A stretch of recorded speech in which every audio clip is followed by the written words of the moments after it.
छालामा घामको जलन डढ्ने समस्या वा आगोले पोलेको समस्यामा आलु निकै उपयोगी हुन्छ। काँचो आलु काटेर पोलेको डढेको ठाउँमा 10-15 मिनट दल्दा पोलाइ र डढाइ हट्छ।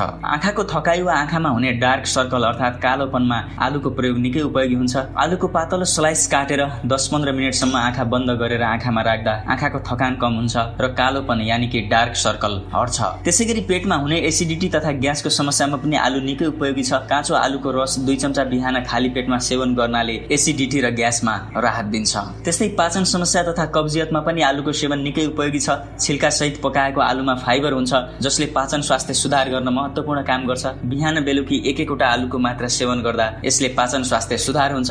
खासगरी आजकल हामीले आलुको छिल्का अर्थात् बोक्रा फालेर पकाएर खाने प्रचलन बढ्दो छ। यसले गर्दा आलुमा भएको फाइबरको मात्रा हामीलाई प्राप्त हुँदैन। त्यसकारण आलुलाई राम्रोसँग धोएर छिल्कासँगै पकाएर खान सकेमा यसले हाम्रो स्वास्थ्यलाई फाइदा गर्छ। उच्च रक्तचाप भएका बिरामीहरूलाई आलुको सेवनले फाइदा दिन्छ। नुन नराखिकन पकाएको आलुको केही मात्रा बिहान बेलुका खाँदा यसबाट पोटासियम